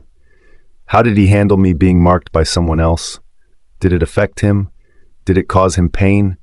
I had the same thoughts about Jasmine as well. The more vindictive part of me secretly hoped they suffered for everything they had put Kieran and me through and experienced the same kind of pain we had, while another part of me wouldn't wish that kind of pain on anyone. I was conflicted. I guess I owed that to my messed up emotions as well. "Come on," Kieran urged, raising us up in the bed together. "Let's eat. It's 7 a.m. "Don't make me go," I begged. "Can't you have something sent up for us?" "You should get up and get moving. It might make you feel better," he said, running his hands through my probably mangled hair. I wasn't used to being so babied, not even by my own parents. It was nice. Oh no. Does that make me sound vulnerable? This claim has really screwed me up. "I don't want to," I stated again, getting slightly agitated. "I want to stay in bed with you." He sighed and released me. "I'm only trying to help you, Claire." "Well, maybe I don't need your help," I snapped, standing up from the bed. "Maybe I just want you to hold me all day and stop bugging me about things I don't want to do. Just stay with me." "I will stay with you." Whatever, I huffed, storming off the bathroom and slamming the door behind me. It was only after I was inside, leaning against the door, that I realized what I had just done. What the hell was that? I mean, sure, I didn't want to be seen by anyone right now, but was that really an excuse to snap at him? I think I may have just overreacted a bit. No, Claire, you didn't. He was being too insistent. He wouldn't listen. But he was just trying to help, like he said. He didn't mean to be that way. Ugh! This is all so frustrating. At that, I started to cry again. I was already missing Kieran's arms. I just wanted to be back in them. Maybe I should just go apologize to him. A soft knock came on the door before I was able to push my body off the door. I sensed it was Kieran right away. But really, who else would be knocking on our bathroom door, in our room? Whoa, ours? Where did that come from? It's not ours, it's his. I'm just a guest in his room. He's being hospitable by letting me stay here. That's all. None of this, what is mine is yours and what is yours is mine stuff. It's way too early to be thinking like that. Get that thought out of your head right now, Claire. Oh, great. Now I'm talking to myself as well. Where does this end? I'm sorry, baby, let me in, he asked. Please. I couldn't say no to that voice. It was calling out for me. He wanted me and I wanted him. I quickly moved from the door and threw it open before wrapping my arms around his neck. I buried my face into his neck and inhaled him once again. No, I'm sorry. I didn't mean to snap at you. I know, he finished. I understand. This is just one of those side effects of being claimed. Your body doesn't know how to handle all your newfound emotions. They are intertwined with mine, and it will confuse you a lot. I nodded, but didn't speak. Well, that certainly makes sense. Come on, I'll help you back to bed, he said, leading me away from the bathroom. I pulled away from him. Not that's okay. I have to pee anyway. Did I really just say that? I flushed with embarrassment. I mean, I have to use the bathroom. I'll be out in a minute, I corrected. I pulled away from him once more and closed the bathroom door after me. Again, like last time, I found myself missing his arms. My time in the bathroom was very short. I even took a quick shower just to wash the dried blood from my skin. But the longer I was away from Kieran, the more I pined for him. By the time I was finished with everything and dressed in the clothes I had left in the bathroom the previous day, I found it distance between us unbearable, and I wanted to be with him. When I pulled open the bathroom door again, Kieran had pulled the old sheets off the bed and replaced them with new clean ones. He was already laying on them, waiting on me while playing on his phone. I smiled when I noticed a tray of food on the bed. I could smell its deliciousness from a distance and quickly made my way over to it. The tray was filled with pancakes, bacon, eggs, and biscuits. Just looking at it made my mouth water. There was enough food to feed at least 3 people on it. I sat down next to Kieran on the bed and began eating. Pancakes, eggs, coffee? I asked him while stuffing my face. I'm sure I looked very unattractive at that moment. Bacon, he smiled, placing a piece in his mouth. You're the one who needs eat, not me. I can't eat all of this, I said with wide eyes. I'll be sick. He frowned at me. Well, try. You need the nutrients. I sighed, not wishing to argue with him, and continued to eat as he requested. The food was amazing, that's for sure. Whoever made it should definitely consider being a chef. I wonder if it was Lana's mom, Margaret. After breakfast, someone was sent up to collect the tray, and Kieran and I went back to bed. There was some sitcom playing in the background on his television set, but I found it easy to sleep through. I had very little interest in watching TV. By the time the evening had rolled around and it was close to dinner, I shot up out of the bed quickly. I realized that something had slipped my mind completely. The room. I was supposed to point today. Why hadn't Lana come to get me? Or Leland, for that matter. They both agreed. What's wrong? Kieran panicked, getting up after me. The room. I was supposed to paint it today. I had help, I said. I ordered that no one bother you today while you were in the bathroom this morning. With the way you acted, I just figured you didn't want to see anyone. I think. His assumption was right. But now I was kind of missing my friends. However, I didn't want to be away from Kieran either. That, though, alone scared me very much. I was becoming unnaturally attached to him. Maybe some time apart will do us both good. Who knows? Maybe the distance will break us out of whatever spell we're under. It was worth a shot, no matter how much it would bother me. Yes, I'd miss him, but we can't be together all the time. He had his duties, and I would too eventually. Plus, I really wanted to see Lana, Felix, Leland, and Keely again. It seemed like days since I was them last, when in reality it was only yesterday. "Changing your mind?" he asked. I nodded. "Maybe. I miss my friends. Plus, Leland and Lana agreed to help me paint." Then I thought of something. Though Leland has border patrol tonight, so he may want to rest. Kieran wrapped me up in his arms and kissed my head again. "If you want him to help, I can let someone else take over for him tonight," he murmured into my hair. "I don't want to mess anything up. If he was supposed to be on patrol tonight, he should. He can have the night off," he said softly. "I just want you to be happy." I turned in his arms to face him, my arms automatically wrapped around his neck. "I am happy. I have everything I need to be." He smiled at me and rubbed my back with his hand. "I'm happy too, but Leland can work tomorrow. There is still plenty for him to do then." I nodded and smiled back at him. "Okay, but only if you're sure." "I am," he said. He bent down and brought his soft lips to mine, sending tingles all through my body. I moaned into him and deepened our kiss, unable to get enough of him. I think it was safe to say that our souls had bonded and were accepting each other completely. I could feel it inside me. I found myself in the white and wood room next door to Kieran's with Keely and Lana. Kieran had gone to tell Leland he had the night off while we taped everything that was not to be painted off. After we were finished with that, we then began to cover up all the furniture in the room. I didn't want to ruin anything with paint. My iPod was plugged into the dock, playing some of my favorite tunes as we worked. I hummed along softly with Lana and Keely's beautiful voices. It gave a nice rhythm. It wasn't much longer when the rest of the help arrived, and to my surprise, Felix was there too. I was overjoyed Kieran had sent more help. "You came too," I said to him after giving Leland a quick hug. "You know me, I couldn't stay away," he smirked. "Plus, the Alpha offered me a day off if I came to help." I grinned and shook my head at him. I knew it was something like that. And here I thought you'd never succumb to bribery. Felix threw his arm around my shoulder before rubbing his hand roughly on top of my head, making my hair a complete mess. "Hey," I whined. "Don't be mean." He laughed, letting me go. "But it's so easy." I rolled my eyes at him and picked up a paintbrush by the door. "Who's painting around the frame?" I asked. "I'll do it," Leland said, taking the brush from my hand. He bent down and picked up a bucket of paint and poured some into a paint tray before placing it next to the door.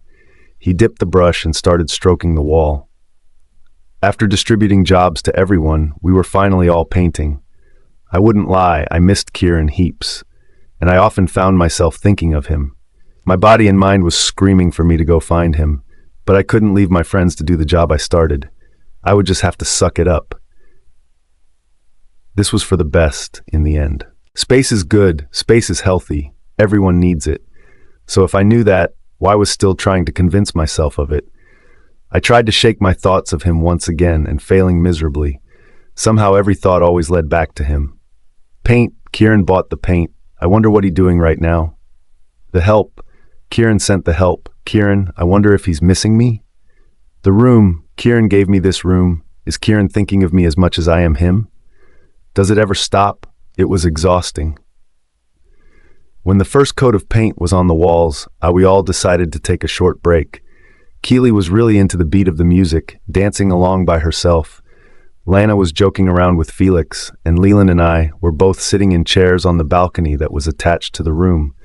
It was the one thing Kieran's room was lacking. However, it excelled in all other areas. "Thanks for helping," I told him, leaning my head back in the chair, enjoying the cool breeze. Leland was doing the same. He didn't look at me when he spoke. "It's no problem. I don't mind painting. It's a nice change from my everyday routine." He smiled at the end of his sentence. "Ah, the adventures of a wolf," I grinned and sat up.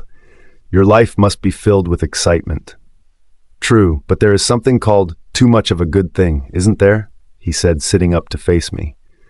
"I suppose there is," I agreed. "However, I love adventure. I welcome too much of it." "Be careful what you wish for," he chuckled. Enjoy the peace while it lasts. One day you'll be wishing for it.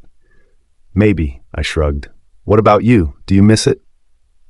Me? No. I like being in on the action, but I do miss being able to relax. I miss the good old days, back when Kieran's parents were still around. Things were just so much more relaxed than they are now. We all had to grow up when they passed. Kieran more than anyone, though. He was pretty free then? Less intense than he is now? I guessed. He nodded. Pretty much. He's different, but still the same, if that makes any sense. I giggled. It doesn't actually, but okay. He's different with you, you know? He's just, I don't know, more of the Kieran he used to be. He doesn't ride all of us so hard about things now, he explained. Or it could be the fact that he was rejected and he just doesn't have the energy to. He shook his head. You saw him the day you went missing and the night they captured Pierce. He could easily be back in alpha mode if he wanted to. I nodded and looked down at my hands. He could, but without his wolf he's still lacking something. He'll get it back though, especially after he claimed me last night. Yeah, about that. How are you feeling? He asked. I shrugged.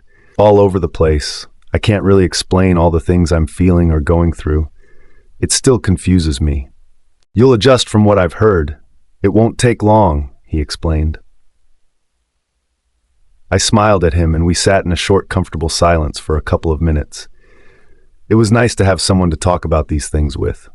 I liked Leland. He was a good friend to me, even if we didn't know each other that well yet. Talking with someone who knew Kieran so well was helpful. I liked learning new things about my mate. Someone cleared their throat and interrupted our brief silence. Leland and I both looked to the French doors to see Felix standing there with his arm crossed and a smirk on his face. I hope I'm not interrupting anything. Please, don't let me intrude on your girl time. I giggled and Leland glared at him. However, Felix didn't look at all fazed by it. It was entertaining to watch two friends poking fun at each other, even if Leland didn't see that. Always the smart ass, he said, his voice laced with humor now. You know it. The room isn't going to paint itself, now is it? Felix replied. No, but how cool would that be if it could? I smiled, getting up from my seat and passing by him.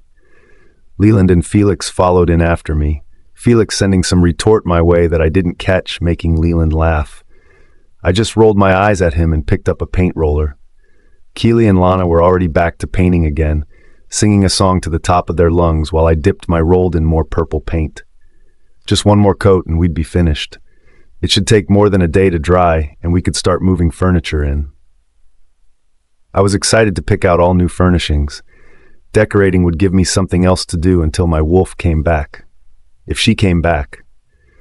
I spun around with my roller in hand to paint the wall behind me. Unknown to me that Leland was stand right beside me as I spun, therefore covering him in purple paint. I gasped and placed my hand over my mouth and tried my hardest not to giggle. I am so sorry, I said. His left arm was covered in paint along with a large portion of his shirt.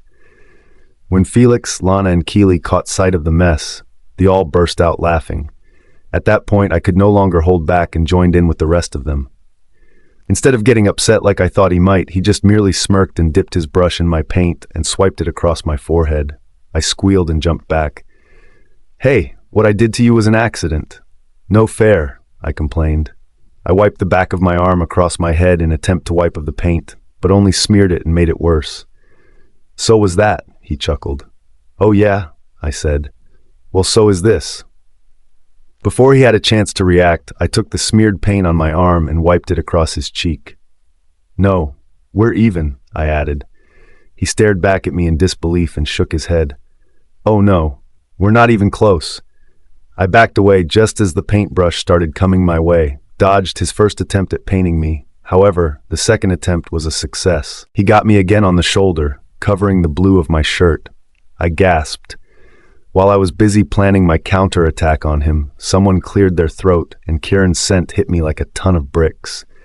Everyone in the room immediately turned their attention to the door. Kieran was standing there with an unexplainable look on his face. He didn't look upset, but he wasn't smiling either. All levity in the atmosphere vanished. He looked at everyone in the room before looking me and Leland over with a more serious expression. After a moment, he grunted and stepped into the room. All I wanted to do was run into his arms and embrace him, but with my painted body and clothes, I refrained from doing so, thinking he probably wouldn't appreciate that too much. "Looks like I missed the party," he said, looking at me. "Claire, can I speak to you for a minute?" I felt my heart drop into my stomach. Oops, was in trouble. What did I do? We didn't ruin anything with the paint. I immediately shook my head at how I was reacting. No, this is stupid. I haven't done anything wrong. I'm just overreacting. He had nothing to be upset about. I nodded my head and walked past Leland and Felix to meet Kieran. As soon as I reached him, he took my hand and led me out the door. He quickly pulled me into his room and shut the door behind us. He stood in front of me with his arms crossed as if he were waiting for something. "Is something wrong?" I asked with the raise of my eyebrow. He simply frowned. It was just amazing to me how hot he looked even when he did that. I just wanted to reach up and kiss him. He reached into his pocket and pulled out my phone and handed it to me. "Your friend Jennifer called you 3 times in the past 30 minutes. It seemed important, so I thought you'd like to know." "You left your phone by the bed," he answered briskly. "Okay," I said, still wondering why he looked irritated. "Is that all?" I asked. For a moment he didn't say anything and continued to stare at me, and then he uncrossed his arms and closed the distance between us. He grabbed me up in them the second I was within reach. "I missed you," he said. "Well, I missed you too, but that doesn't explain your strange behavior," I pointed out. "You were gone a while," he added.